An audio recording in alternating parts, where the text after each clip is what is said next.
오늘 본문 15절은 본래 개역 성경에서는 너희는 돌아보아 라고 시작하고 또 15절 16절에서 세 번씩이나 두려워하라 라는 말 세 번이나 반복되어 오면서 연결되었습니다. 하지만 개역 개정판에서는 그 돌아보아 라는 말도 없어져 버렸고 두려워하라 하는 세 마디의 말도 다 없어져 버린 후에 맨 뒤에 살피라 라는 명령어로 대신했습니다. 사실 원절에서 살펴보면 분사형으로 맨 앞에 살피면서 라는 뜻으로 해석되는 강조형으로 지난주에 우리가 말씀 나눴던 것처럼 화평을 힘쓰고 거룩을 힘쓰라 라는 말을 받는 용어입니다. 그러니까 사실은 제가 생각하기에는 개역 개정판보다는 옛날에 개역 성경이 훨씬 더 원전에 가깝게 그리고 강조하면서 번역된 것이라고 생각이 듭니다. 오늘 본문 말씀을 좀 의미를 생각한다면 이런 겁니다. 이제 뒤에 앞으로 나올 겁니다만 네 가지를 살피면서 조심하면서 주의하면서 모든 사람과 화평하도록 그리고 거룩하게 살도록 노력해라. 그것이 없이는 주님을 볼 수 없다. 이것이 바로 지난주와 오늘 본문에 사실은 이게 문장이 갈라지지 않았습니다. 이 원전에서는 같은 문장이 한 문장입니다. 이렇게 말씀을 설명을 조금 드리고 왜냐하면 정확한 본문을 해석하는 것이 중요하기 때문에요. 한마디로 말해서 오늘 본문의 결론은 이겁니다. 잘 살펴라. 부지런히 살펴라. 조심해라. 주의해라. 그런 뜻입니다. 지난주에도 말씀드린 것처럼 신앙생활은 나 혼자만 잘하면 되는 게 아닙니다. 신앙생활은 철저히 관계적인 것입니다. 함께 더불어 살아가는 것입니다. 하나님과 수직적 관계로 우리는 거룩한 삶을 살아야 하며 그리고 함께 살아가는 사람들과 수평적 관계로 화평을 이루도록 힘쓰는 것입니다. 바로 이런 관계적 신앙생활에 있어서 가장 중요한 것이 있다면 그건 서로 살피는 것입니다. 나를 향하신 하나님의 마음을 살피고요. 하나님을 향한 나의 마음도 때때로 매 순간 살펴보아야 할 것입니다. 함께 살아가야 하는 사람들의 삶의 형편도 살펴봐야 하고 껍데기 그 겉모습만 살피는 게 아니라 그들의 마음속도 함께 살펴보아야 합니다. 그리고 그들의 도울 수 있는 대로 힘껏 손을 펼쳐서 그들을 도와야 한다는 것입니다. 어떻게 하면 모든 사람과 화평을 이룰 수 있을까요? 가만히 앉아서는 화평을 이룰 수 없습니다. 끊임없이 돌아보고 살피고 그리고 도와주어야 할 것입니다. 그들의 필요를 채워줘야 합니다.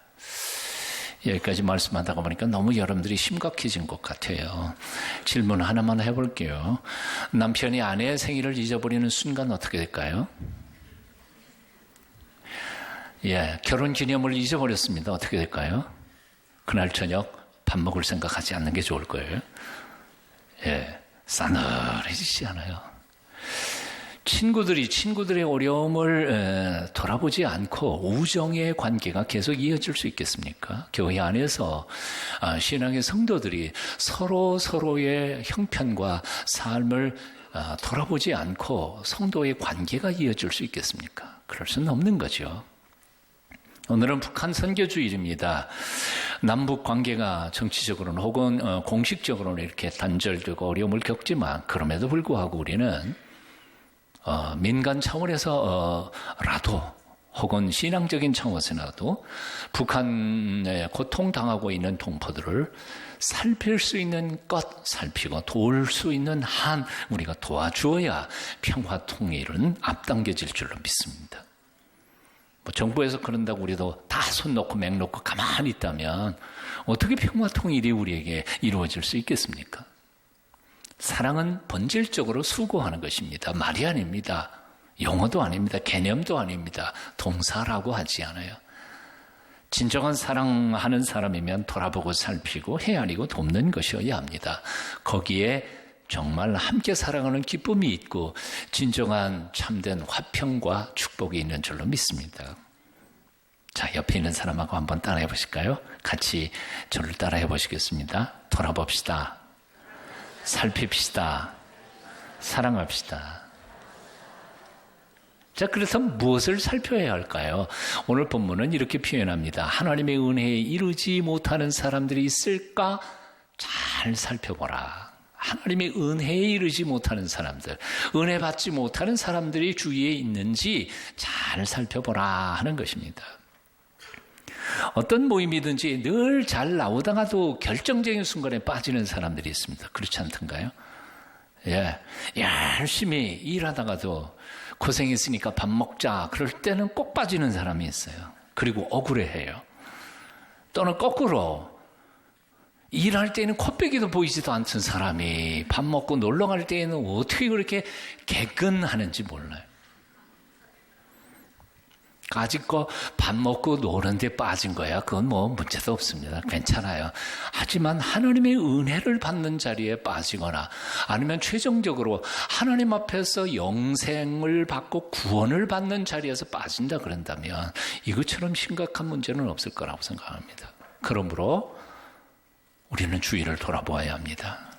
하나님의 은혜의 자리에 빠진 사람이 있는지 그들을 도와 함께 은혜 받고 함께 구원을 얻고 함께 영생의 자리에 나아가는 저와 여러분이 되어야 할 줄로 믿습니다.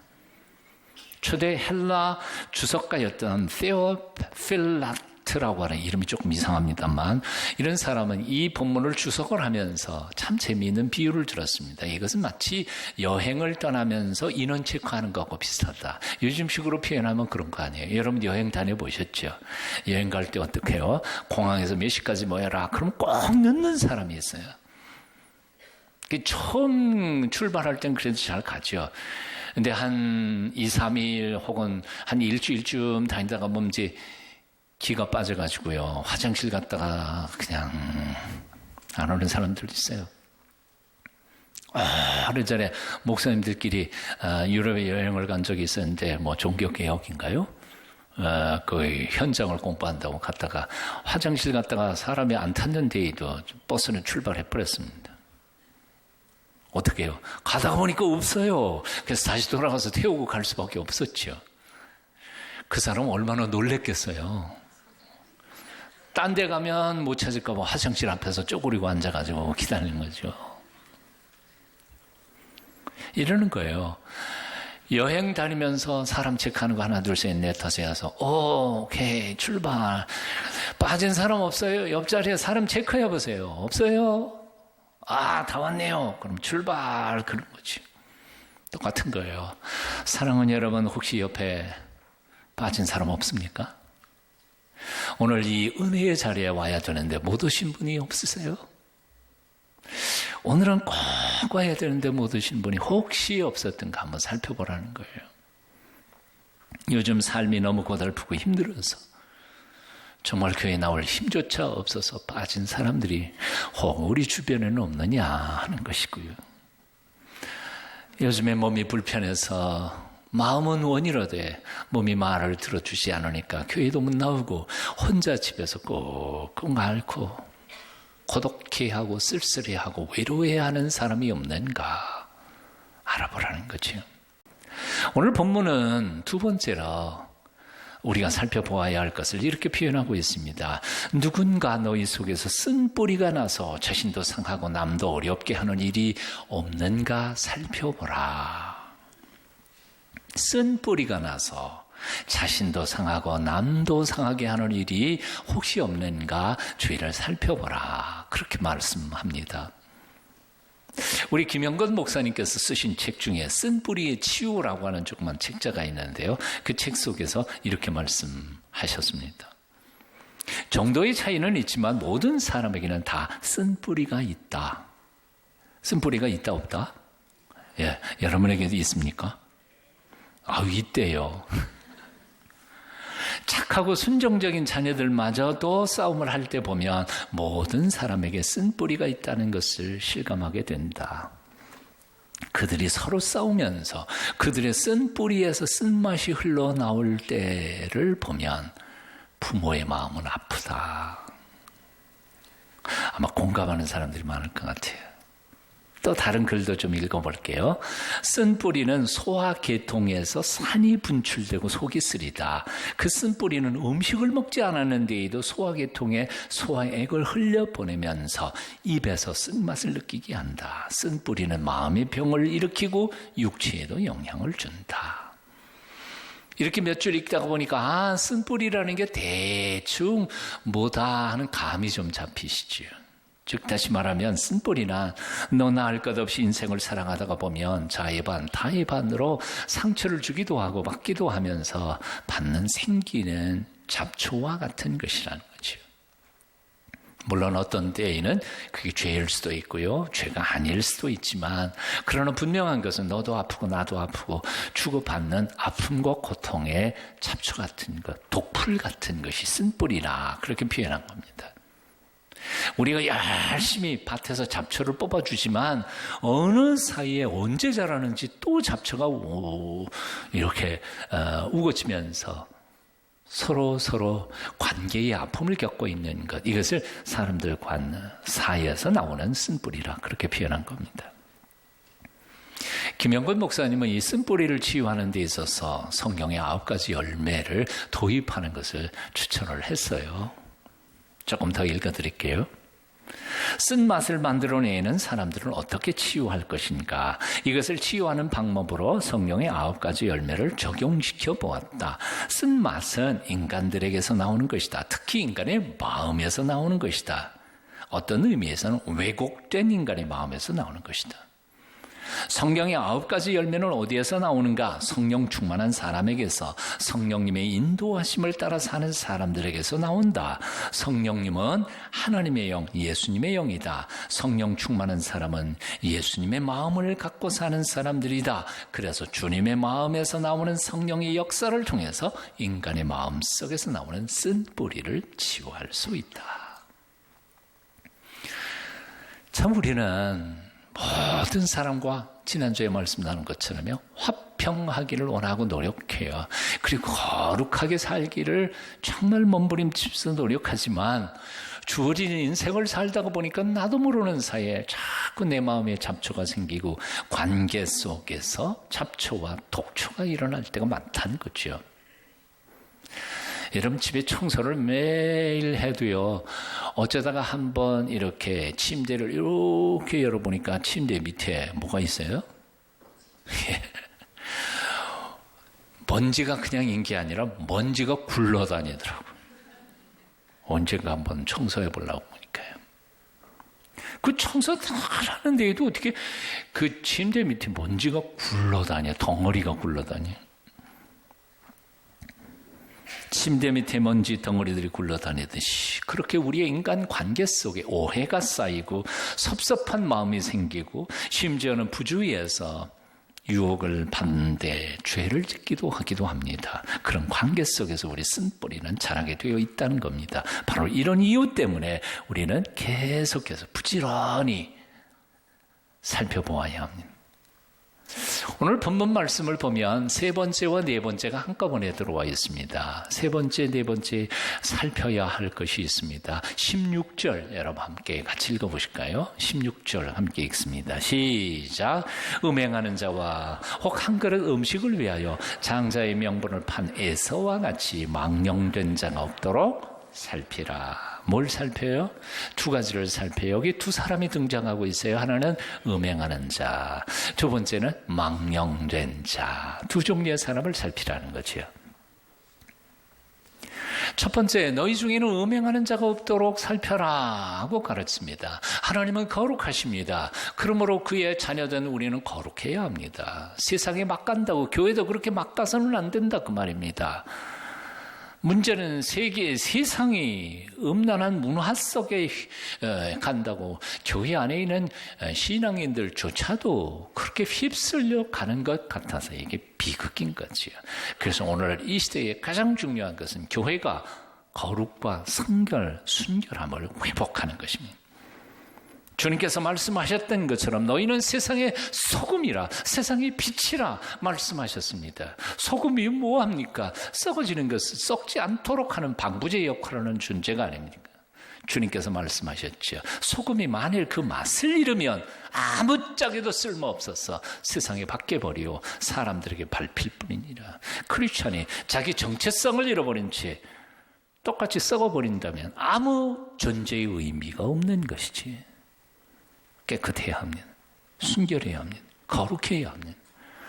저는 이 점에서 시편 51편 10절부터 12절까지 다윗의 이 침상이 썩도록 하나님 앞에 회개하고 기도했던 이 기도의 말씀이 오늘날 우리의 가슴팍에 깊이 새겨서 암송해서 그냥 이해하고 아는 정도가 아니라 이 말씀이 우리를 보호하고 지켜주는 말씀이 되어야 한다고 생각하는 사람입니다.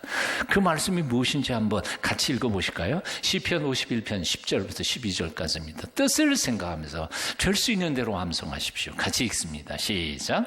하나님이여, 내 속에 정한 마음을 창조하시고 내 안에 정직한 영을 새롭게 하소서.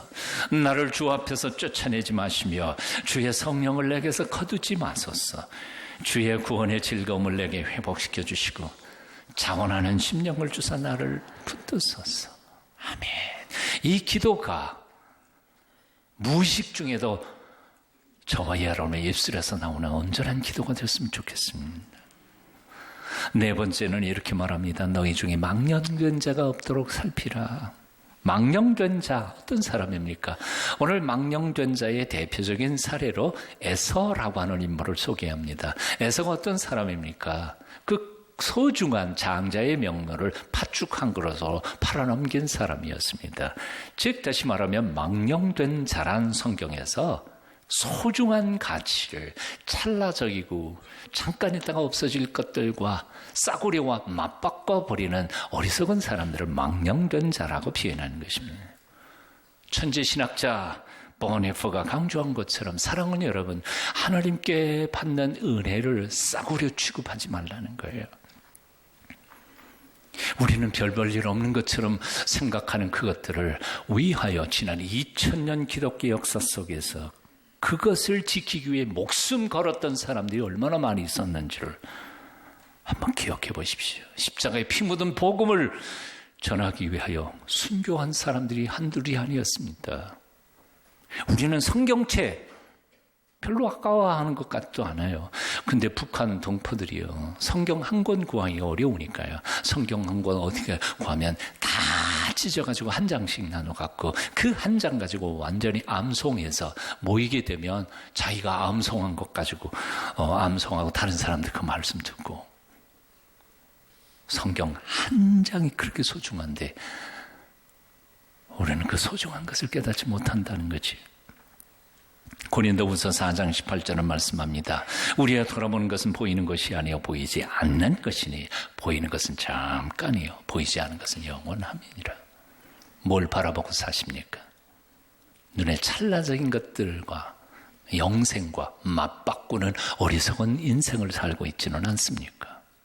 나만이 아니라 내 사랑하는 사람들은 어떤 길을 걸어가고 있는지 잘 살펴보시고 그들을 돕는 우리가 되어야 할 줄로 믿습니다.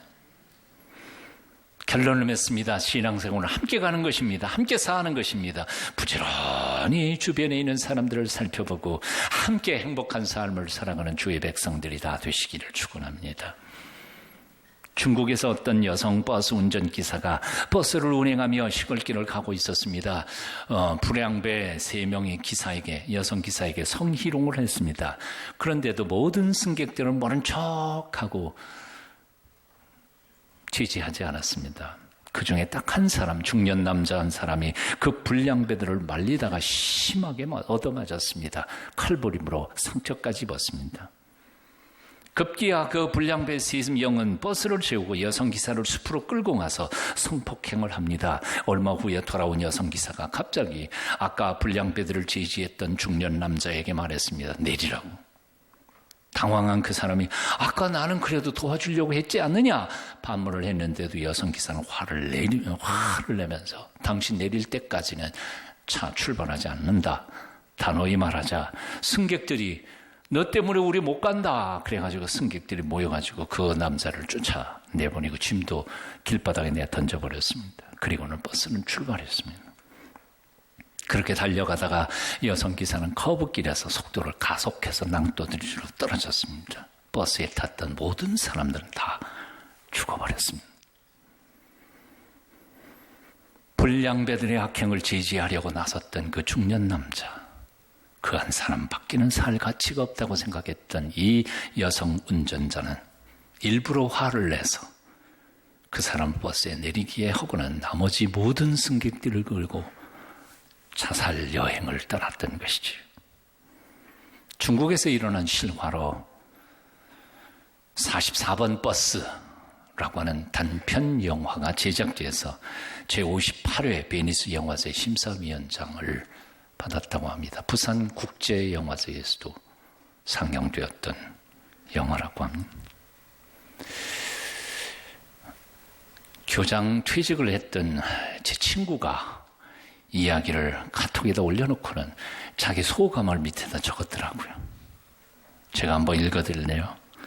남의 불행을 나 몰라라 소극적으로 방조하고 있던 그 손님들이 그를 도우려고 했던 중년 아저씨를 버스 밖으로 쫓아낼 때에는 모두 적극적이었다는 사실이 기가 막히다. 혹시 나도 버스 안의 방조자 중 한 사람으로 요즘 살고 있는 것은 아닐까? 우리 아이들과 대한민국의 미래를 위해서라도 침묵의 방조자는 되지 말아야 하지 않을까? 여러분 어떻게 생각하시는지 모르겠습니다. 미국의 어느 한 신문 부고란에 다음과 같은 기사가 실렸습니다. 오늘 친절했던 한 수리공의 장례식이 있습니다. 세상을 움직이고 뒤흔들었던 위대한 유명인사는 아니었습니다. 평생 한결같이 성실과 인격으로 행복하게 살아온 79세의 가전제품 수리공이었습니다. 하지만 그가 일했던 회사의 사장님은 이렇게 말했습니다. 그가 하던 일의 절반은 사람들이 집에 가서 망가진 가전제품을 고치는 것이었고 나머지 절반은 어려움이 있는 망가진 사람들의 삶을 고치는 것이었습니다. 그래서 삶에 어려움이 있는 많은 사람들은 가전제품 망가졌다는 핑계로 언제나 특별히 그 사람을 내게 보내달라고 요청했습니다. 그 사람은 매우 밝고 매우 친절하며 언제나 사람들에게 도움이 되는 말을 전해주었습니다. 여러분 어떻게 생각하시오? 직업이 무엇이냐가 중요하지 않습니다. 그 직업을 통해서 우리는 무슨 일을 하느냐가 중요합니다. 아무리 존경받는 직업이라 할지라도 그것이 사리사욕이나 채우려고 하는 직업이 된다면 그것은 결코 존경받지 못하게 될 것입니다. 예를 들어 볼까요? 사람의 생명을 다루는 의사, 국민의 대표로 뽑혀서 한 나라의 흥망성쇠를 좌우하는 국회의원 등 정치인, 남의 소중한 자녀들을 가르치는 선생님들, 국민의 재산을 지키는 검찰, 경찰, 소방관, 다 존경받는 직업들이 아니겠습니까? 하지만 그런 직업들을 이용해서 사리사욕만 채우려고 한다면 그 모든 직업은 그저 밥벌이일 뿐입니다. 거기다가 부패와 야합까지 보태진다면 참으로 부끄러운 짓거리이지요. 하지만 고장난 가전제품을 고치며 79년을 살았다 할지라도 그 인생의 반을 마음 상한 사람들을 오로만지며 그들을 도우면서 살았다고 한다면 그의 직업은 실로 어떤 성직보다도 더 거룩한 성직이라고 생각합니다. 직업이 무엇이냐가 문제가 아닙니다. 직업을 통해서 사람들에게 어떤 영향을 미치느냐가 중요합니다. 당신의 직업이 무엇이든 그것을 통하여 사람들을 행복하게 만들어가는 하나님의 사람들로 사시기를 축원합니다. 기도하겠습니다.